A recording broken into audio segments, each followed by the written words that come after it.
Hello students, welcome to my channel Vision Guru. ఇవాళ మనం వీడియోలో స్టేట్ సిలబస్కి సంబంధించి 10th క్లాస్లో హిందీ సెకండ్ లెసన్ గురించి డిస్కస్ చేసుకోబోతున్నాం. సో మన సెకండ్ లెసన్ నేమ్ వచ్చేసి ఈద్గా. మీరు కానీ నా వీడియో చూడడం ఇదే ఫస్ట్ టైం కనుకైతే వెంటనే నా ఛానల్ని సబ్స్క్రైబ్ చేసుకోండి. పక్కనున్న బెల్ ఐకాన్ని క్లిక్ చేయడం మాత్రం మర్చిపోవద్దు. దానివల్ల నేను కొత్తగా వీడియో పెట్టగానే మీకు నోటిఫికేషన్ అనేది వస్తుంది. సో మనం లెసన్లోకి వెళ్ళిపోదాం. సో మన లెసన్ నేమ్ ఏంటి? ఈద్గా. సో ఈ ఈద్గా అనేటువంటి లెసన్ని రాసింది ప్రేమ్చంద్. ఇక్కడ మనం టెక్స్ట్ బుక్లో సెకండ్ లెసన్ని చూసామంటే ఒకసారి ఫస్ట్ మనకి ఇక్కడ ఉన్ముఖీకరణ్ అని ఇచ్చారు. సో ఉన్ముఖీకరణలో ఏముందో చూద్దాం. पथिकों को जलती दोपहर में पेड़ सदा देते हैं छाया, खुशबू भरे फूल देते हैं हमको नव फूलों की माला, त्यागी तरुओं के जीवन से हम भी तो कुछ देना सीखे. చూడండి ఇక్కడ ఏం చెప్తున్నారు? पथिकों को जलती दोपहर में पेड़ सदा देते हैं छाया. पथिक का अर्थ क्या है? जो ముసాఫిర్ होते हैं, సఫర్ करने वाले होते हैं. సో ఇక్కడ ఎవరు పథిక్ అంటే బాటసారులు, ప్రయాణం చేసేటువంటి బాటసారులు అని. సో వాళ్ళకి జల్తీ దుపహర్మే బాగా మండుతున్నటువంటి ఎండలో ప్రయాణించేటువంటి ఆ ప్రయాణికులకి, బాటసారులకి పేడ్ సదా దేతే హే ఛాయా. సో చెట్లు ఏం చేస్తాయి? ఆ బాటసారులకి, ఆ ప్రయాణించేటువంటి ఆ ప్రయాణికులకి సేద తీరడానికి నీడనిస్తాయి. ఈ రోజుల్లో అయితే మనము ఎవరు నడిచి వెళ్ళట్లేదు, బస్సుల్లో, ట్రైన్స్లో అలా వెళ్తున్నారు. కానీ ఇంతకు ముందు రోజుల్లో ఏంటి, వెహికల్స్ లేనప్పుడు ఎవరు ఎక్కడికి వెళ్ళాలన్నా కూడా కాలినడకనే వెళ్ళేవారు. అలా వెళ్ళేటప్పుడు వాళ్ళకి దారిలో ఎండ నుంచి ఉపశమనం కోసం, సేద తీరడానికి చెట్లు ఏం చేస్తాయి? వాళ్ళకి నీడననేవి ఇస్తాయి. खुशबू भरे फूल देते हैं हमको नव फूलों की माला. देखिए पेड़ से और हमें क्या चीज़ें मिलती है? ఫూల్, ఖుష్బూ భరే ఫూల్. ఖుష్బూ అంటే ఏంటి? ఇక్కడ సువాసనతో కూడినటువంటి పూలు. ఆ పుష్పాలు అనేవి మనకేమిస్తాయి? అందమైనటువంటి, చూడ చక్కగా ఉండేటువంటి మాల అంటే దండ, పూల దండలని కూడా మనకిస్తాయి. త్యాగి తరువోं के जीवन से हम भी तो कुछ देना सीखे. ఏం చెప్తున్నారు? త్యాగి తరు. తరు అంటే ఏంటి? ఇక్కడ తరు కా అర్థ హోతా హై పేడ్. తరు అంటే ఏంటి? చెట్టు. త్యాగి తరు, ఇక్కడ చెట్లని త్యాగమూర్తులుగా ఇక్కడ కంపేర్ చేస్తున్నారు. ఎందుకు? అవి ఏం త్యాగం చేస్తున్నాయి? సో ఒక చెట్టు తన దగ్గర ఉన్న ప్రతి వస్తువుని కూడా మన కోసం, మనందరి కోసం త్యాగం చేస్తుంది. సో తను, ఆ చెట్టు ఏం చేస్తుంది? మన నుంచి ఏమీ ఆశించకుండా మనకి తన దగ్గర ఉన్నటువంటి పండ్లనిస్తుంది, పువ్వులనిస్తుంది, మనకి గాలిని అంటే మనకి కావలసినటువంటి ఆ ప్రాణవాయువుని అందిస్తుంది, మనకి నీడనిస్తుంది. ఈ విధంగా అన్ని విధాలుగా ఆ చెట్టు అనేది మనకు సహాయపడుతుంది. అందుకే ఇక్కడ వాటిని మనము త్యాగమూర్తుల కింద మనం కంపేర్ చేయడం జరిగింది. तो उस प्रकार के त्यागी तरुओं के जीवन से हम भी तो कुछ देना सीखे. तो हमें क्या करना है? उन पेड़ों से, उन तरुओं से उस तरह की भावना को हमें स्वीकारना है. जिस तरह पेड़ त्याग देते हैं अपना सब कुछ, उस तरह देना सीखना है हमें भी. ఏం చెప్తున్నారు ఇక్కడ? ఎలా అయితే ఆ చెట్లు త్యాగం చేస్తున్నాయో, సహాయం చేస్తున్నాయో, వేరే వాళ్ళకి ఇస్తున్నాయో, ఆ ఇవ్వడం అనేటువంటి ఆ గుణాన్ని, ఇతరులకి ఇవ్వడం అనేటువంటి ఆ గుణాన్ని మనం కూడా నేర్చుకోవాలి. ఎవరి దగ్గర నుంచి? చెట్ల దగ్గర నుంచి నేర్చుకోవాలి అని ఇక్కడ చెప్పడం జరిగింది. సో ఈ ఉన్ముఖీకరణకి సంబంధించి ఇక్కడ ఒక 3 క్వశ్చన్స్ ఇచ్చారు.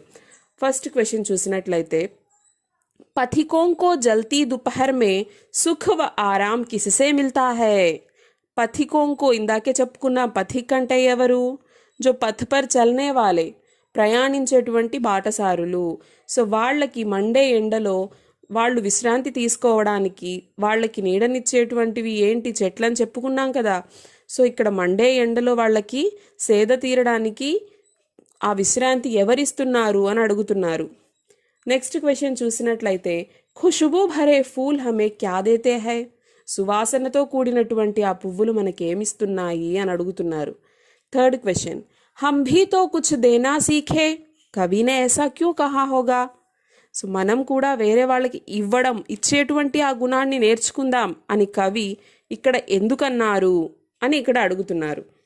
నెక్స్ట్ మనం చూసినట్లయితే, उन्मुखीकरण के बाद में हम देखेंगे तो यहाँ पे उद्देश्य, तो इस पाठ का उद्देश्य क्या है, इससे हमें क्या सीख मिलती है, क्या सीखना चाहिए. तो చూడండి ఇక్కడ ఏం చెప్తున్నారు, ఈ లెసన్ యొక్క ముఖ్య ఉద్దేశం ఏంటి, ఈ లెసన్ మనకి ఇవ్వడం వెనక ఉద్దేశం ఏంటి, దీన్ని మనం నేర్చుకోవాల్సిన అవసరం ఎంతుంది, మనం దీంట్లో నుంచి ఏం నేర్చుకోవాలి అనేది ఇక్కడ ఇవ్వడం జరిగింది. कहानी विधा की भाषा शैली से परिचित कराते हुए छात्रों में कहानी लेखन कला का विकास करना और त्याग, सद्भाव व विवेक जैसे संवेदनशील कर्तव्य बोध संबंधी गुणों का विकास करना और बड़े बुजुर्गों के प्रति श्रद्धा व आदर की भावना का विकास करना है.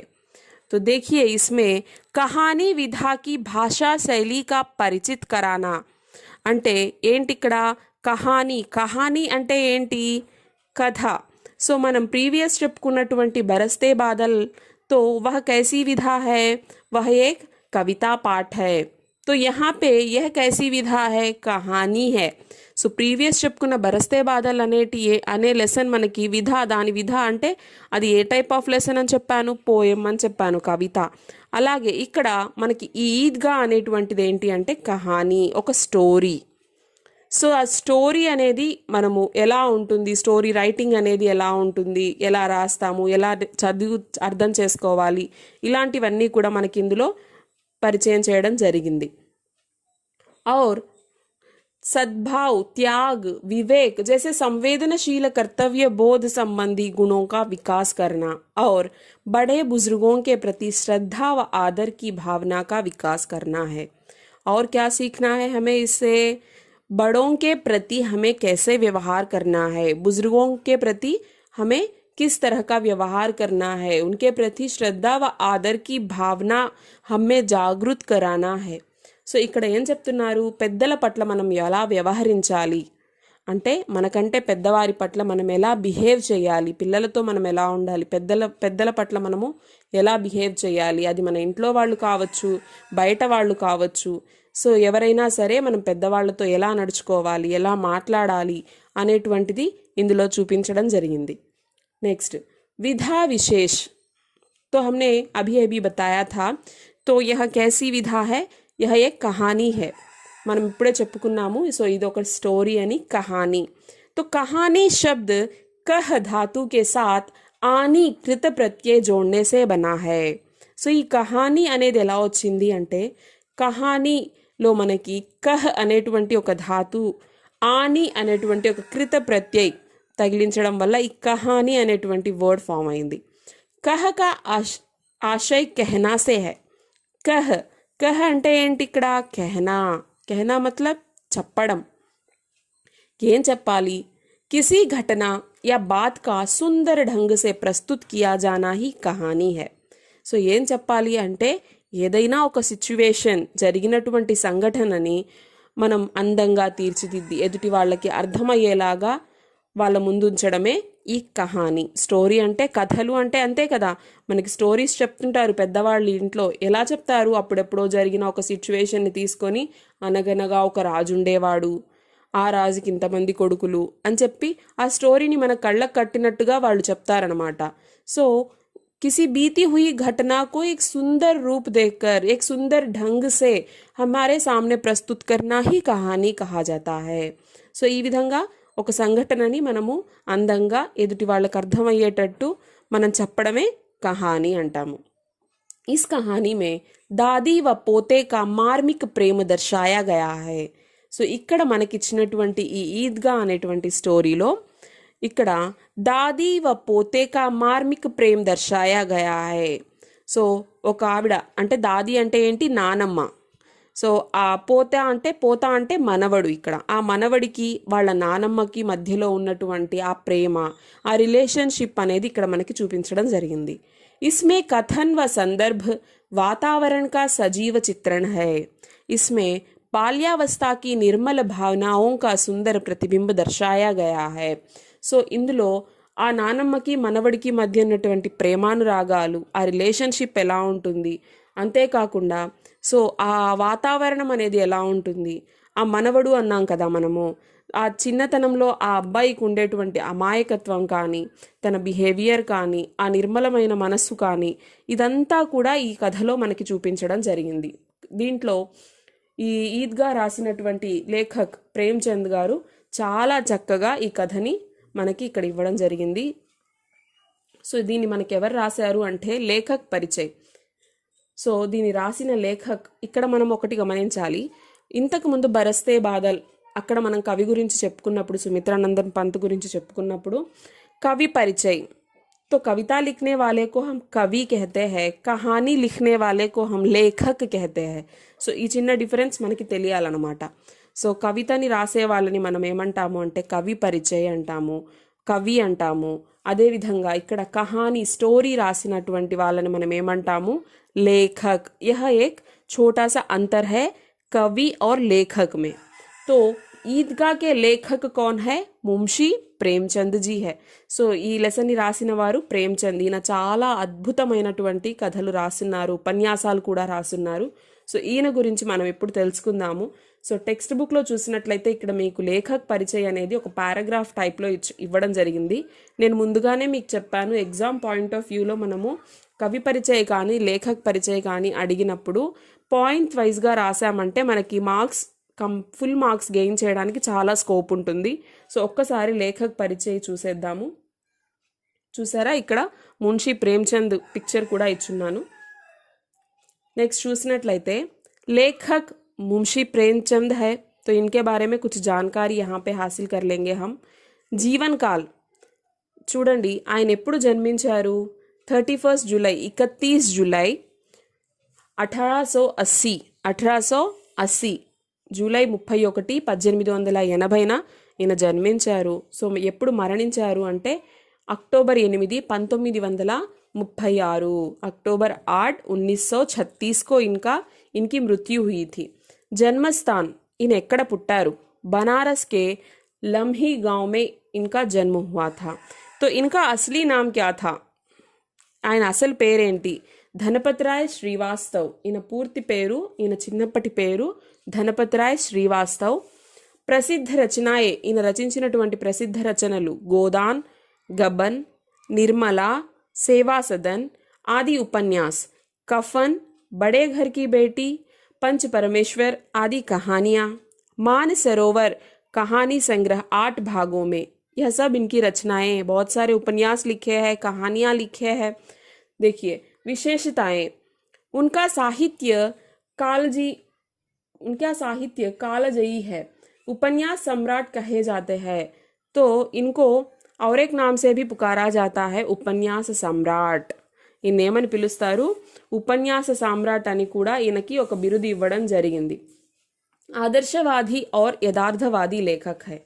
हंस पत्रिका का प्रकाशन और माधुरी पत्रिका का संपादन किया था. तो यह है हमारा लेखक परिचय. और इसके बाद में देखिए पाठ से पहले विषय प्रवेश. तो विषय में जाने से पहले यहाँ पे विषय प्रवेश दिया गया है. तो इसमें देखिए प्राचीन काल से ही नैतिक मूल्य भारतीय जीवन के प्रतिबिंब रहे हैं. इसका रूप हर भारतीय में समा हुआ है. हम अपने बुजुर्गों वयोवृद्ध का बड़ा ध्यान रखते हैं, जैसे इस कहानी में दर्शाया गया है. సో ఇక్కడ మనకి ఏం చెప్తున్నారు? మనకి చాలా పురాతన కాలం నుంచే సో మన దేశం ఎందుకు బాగా పేరు ప్రఖ్యాతులు పొందింది అంటే నైతిక మూల్య, భారత్ కే లోగో మే నైతిక మూల్య బహుత్ జ్యాదా హై. సో ఇతర కంట్రీస్తో పోల్చితే మన దేశంలో ఉండేటువంటి మనం భారతీయుల మనము పెద్దల పట్ల గౌరవం కానివ్వండి, సాంప్రదాయాల్ని పాటించడం కానివ్వండి, నైతిక మూల్య మతలబ్ మోరల్ వాల్యూస్ జో హోతే హై హమ్మే దర్శాతే హై. సో మనము వేరే వేరే మతాల వాళ్ళు, కులాల వాళ్ళం ఉన్నప్పటికీ కూడా మన దేశంలో మనందరం ఎలా ఉంటాము? చాలా కలిసిమెలిసి ఉంటాము, ఒకరి పట్ల ఒకరు ప్రేమానురాగాలతో ఉంటాము, పెద్దల పట్ల గౌరవం కానివ్వండి, ఇతరులకు సహాయం చేసే గుణం కానివ్వండి, ఇవన్నీ కూడా మన దేశం పేరు అన్ని చోట్ల ప్రఖ్యాతి పొందడానికి ఇది కూడా ఒక కారణం అన్నమాట. సో ఇవాళ మనం ఈ వీడియోలో ఈద్గా లెసన్కి సంబంధించి ఉన్ముఖీకరణ్, అలాగే దానికి సంబంధించినటువంటి ఒక 3 క్వశ్చన్స్, నెక్స్ట్ ఉద్దేశ్, విధా విశేష్, లేఖక్ పరిచయ్ గురించి చూసాము, విషయ ప్రవేశ్ గురించి కూడా డిస్కస్ చేసాము. సో నెక్స్ట్ వీడియోలో మనం ఈ లెసన్ ఎక్స్ప్లెనేషన్ అనేది చూద్దాము. సో చెప్పాను కదా, మీకు లెసన్ చక్కగా అర్థం కావాలి అంటే వీడియోని ఎక్కడా స్కిప్ చేయకుండా జాగ్రత్తగా విన్నట్లయితే మీకు చాలా చక్కగా లెసన్ అనేది అర్థమవుతుంది. సో నా ఈ వీడియో కానీ మీకు నచ్చినట్లయితే లైక్ చేయండి, షేర్ చేయండి, and don't forget to subscribe my channel Vision Guru. So next మన ఎక్స్ప్లెనేషన్ అనేది మనం పార్ట్ 2లో చూద్దాము. Thank you.